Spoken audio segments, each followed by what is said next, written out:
इन्फोसिस में बहुत इंटरेस्टिंग चीज़ हुई। जिस दिन इलेक्शन के रिजल्ट्स आए थे उस दिन इन्फोसिस को मैंने ऐड किया था और विद इन 3 डेज़ मेरे को 10.5% मिल गया। मतलब 4 या 5% इंटरडे में मिलना बहुत बड़ी चीज़ होती है।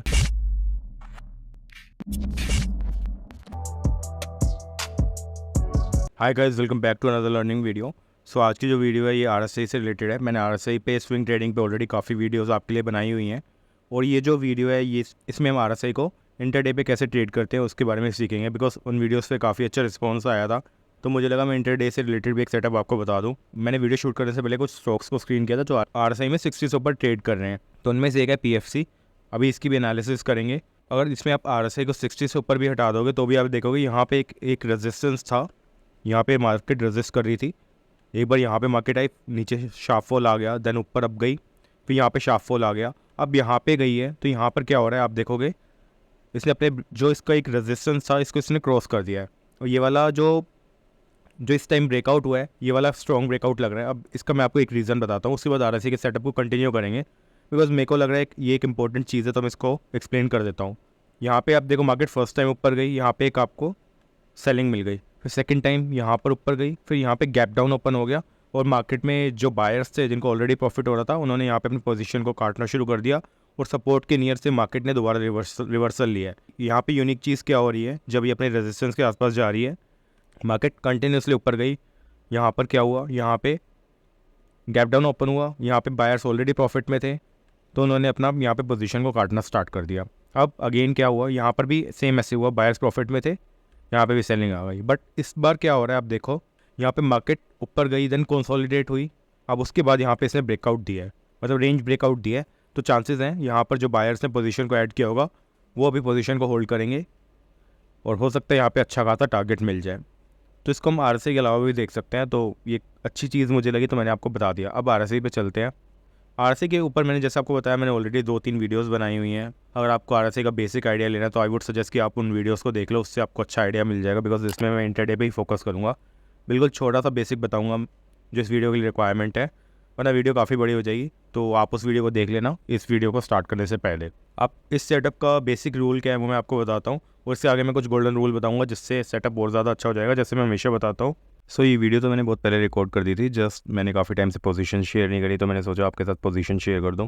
एक्चुअली मैं बहुत ज़्यादा ट्रैवल कर रहा था और अभी जब ये वीडियो बनाई है तब भी मैं कहीं बाहर हूँ, तो काफ़ी टाइम से आपके साथ पोजीशन शेयर नहीं करी थी, तो मैं आपके साथ अपनी पोजीशन शेयर कर देता हूँ। तो मेरा स्विंग होल्डिंग और पोजीशन होल्डिंग का पोर्टफोलियो है, मैं इसके लिए ज़ीरोधा को ही प्रेफर करता हूँ।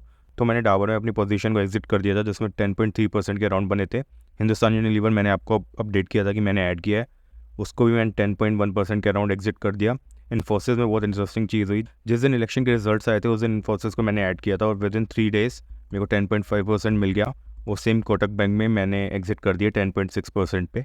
तो कुछ ही पोजीशन थी मैं आपके साथ शेयर करना चाहता था, कुछ नई पोजीशंस बनाई हैं उनको मैं आपके साथ नेक्स्ट वीडियो में शेयर करूँगा। प्लस मैं बर्जर पेंट्स और SBI कार्ड्स को वॉच कर रहा था, उसमें मेरे को लग रहा है कि ट्रेड बनेगी, बट स्टिल मेरे को एक बार एनालिसिस करनी है। मैंने काफ़ी टाइम से उनकी एनुअल रिपोर्ट और क्वार्टरली रिपोर्ट को नहीं देखा, तो मैं एक बार वो चेक करूँगा, उसके बाद मैं प्लान करूँगा कि इन्वेस्टमेंट करनी है नहीं करनी। और भी कुछ शेयर्स मेरे रेडार पे हैं तो देखते हैं। अब पहले सेटअप को समझते हैं। मुझे पहले ऐसे स्टॉक्स को ढूंढना है, मतलब मार्केट जैसे फॉर एग्जांपल कल मेरा ट्रेडिंग डे, आज मैं वीडियो बना रहा हूँ 26 मई को, 27 को मार्केट ओपन होगी, आज मार्केट क्लोज है बिकॉज आज संडे है।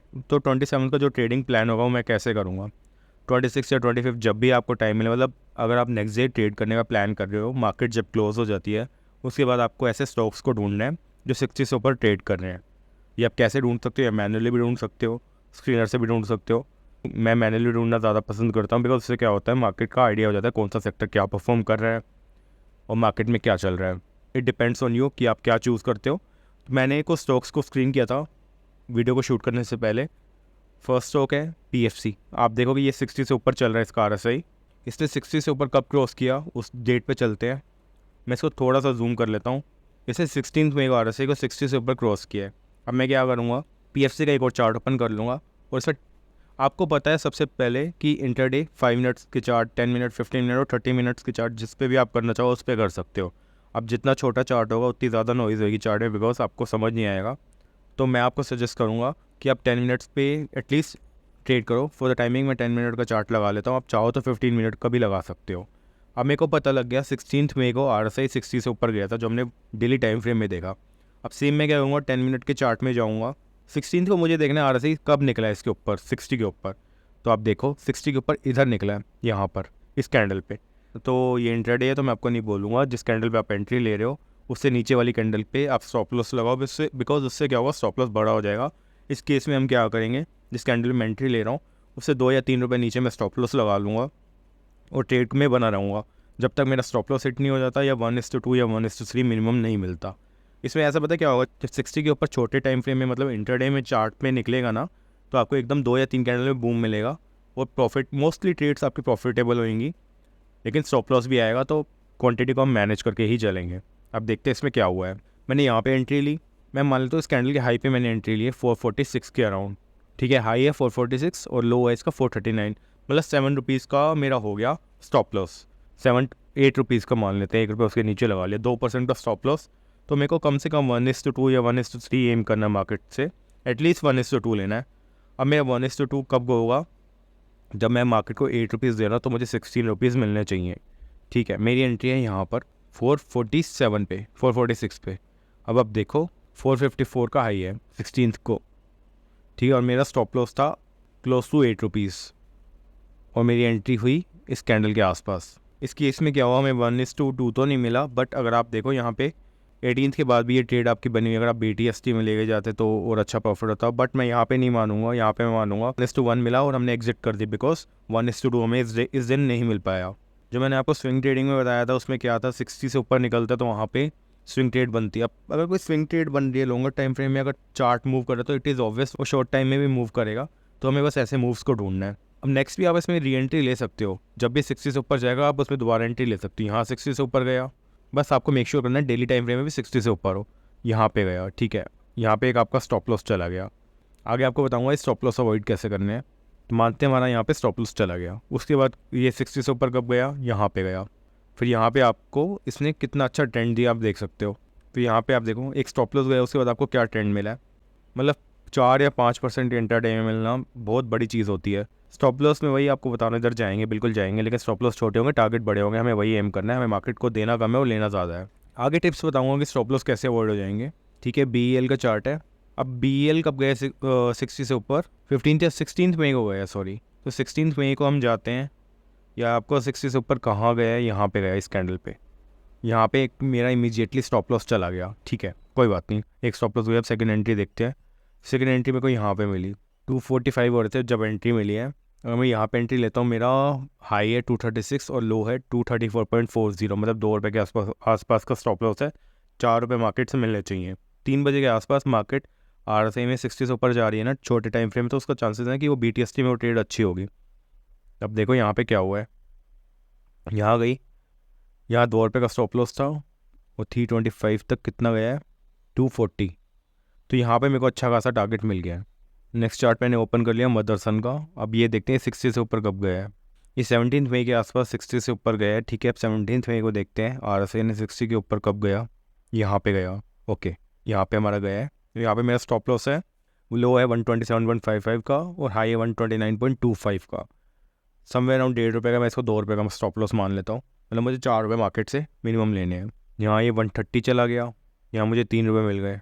उसके बाद क्या हुआ, यहाँ पे एक डिप आया, देन मार्केट यहीं पे आसपास यहीं ट्रेड करती रही और उसने हाई बनाया 130 का, मतलब 1:2 से थोड़ा सा कम मिला, बट बाद में इसका ट्रेंड ऊपर की तरफ ही है। जो मैंने आपको रीज़न बताया था क्यों ऊपर की तरफ है, टाइम बिकॉज RSI इसका डेली टाइम फ्रेम पे 60 से ऊपर है।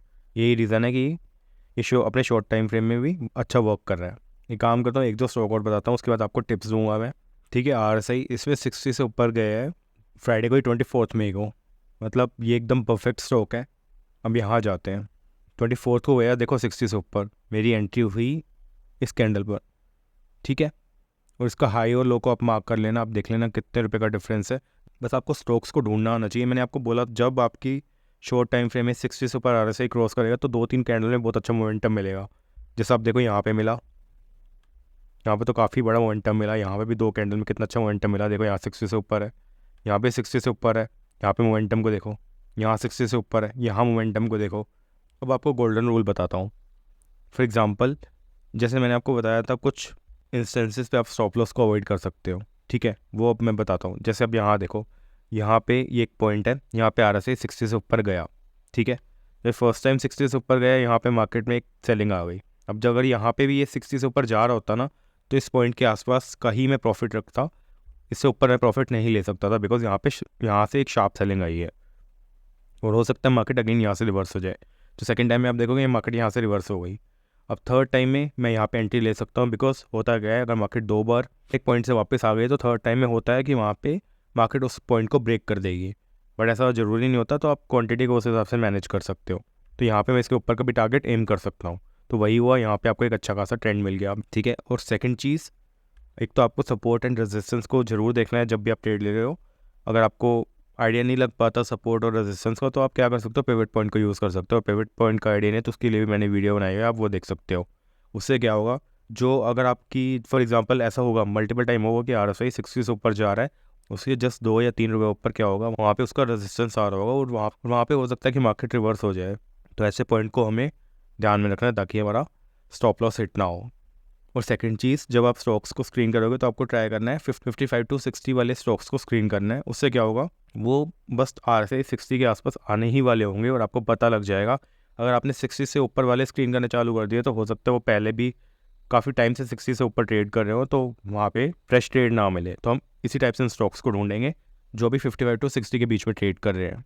जैसे मैंने भी आपको एक RCF दिखाया था, ये सेम फ्राइडे को 60 से ऊपर गया था, तो ये मंडे के दिन एप्लीकेबल है। मंडे के दिन भी आप इस पर ट्रेड देख सकते हो, मतलब 1 या 2 दिन हुए हो तो अच्छा है। ऐसे ही गेल है, देखो गेल 55 के आसपास चल रहा है, जिसको आप 1-2 दिन वॉच पे रख सकते हो। यहाँ पे देखो ये 60 के आसपास आ रहा है। अब मैंने ये कैसे ढूंढे, बिकॉज मैंने मार्केट को स्टडी किया था, मेरे को ये भी पता है कि कौन से स्टॉक 60 से पहले ऊपर चल रहे थे। और अब मैंने आपको दिखा रहा हूँ 2-3 स्टॉक जो 60 अभी रिसेंट टाइम में ही क्रॉस करने वाले हैं। तो वही अगर आप मार्केट को ढंग से देखोगे तो आपको ऐसे स्टॉक्स मिल जाएंगे। 1-2 स्टॉक्स का और एग्जांपल देता हूँ। ये रहा HDFC बैंक, ये भी 60 के अपने उस पर आ रहा है, आप देखो। और यहाँ पे मोमेंटम देखो कितना अच्छा लग रहा है। अब ये 60 के ऊपर जाएगा तो ऑब्वियसली शॉर्ट टाइम में भी अपना वर्क करेगा और ये स्विंग ट्रेड भी इसमें एक्टिवेट होगी। और स्विंग ट्रेड हम करेंगे तो यहाँ पे इस पर छोटा सा टारगेट हम यहाँ तक के लिए रख सकते हैं, 30-40 रुपये, मतलब 2 से 3%, बट स्विंग में ठीक नहीं होता। अगर आपको छोटे मोटे गेन लेने हैं तो आप इसको वॉच कर सकते हो। एक और स्टॉक देख लेते हैं, ये देखो ये भी 60 के आसपास आ रहा है। यहाँ पे देखो इसका RSI अभी करंट टाइम में 57-58 के 59 के आसपास है। तो आप देख सकते हो IGL भी आ रहा है। एक स्टॉक और बता देता हूँ आपको, देखो ये भी 60 के आसपास दोबारा आ रहा है। यहाँ पे सेलिंग आई, लेकिन यहाँ पे इसने सपोर्ट लिया, अब ये वापस ऊपर जा रहा है, तो चांसेस हैं ये भी अपने 167-168 के हाई को ब्रेक करके 170 को एक बार दोबारा ब्रेक करने का ट्राई करेगा। तो इसको भी वॉच कर सकते हैं।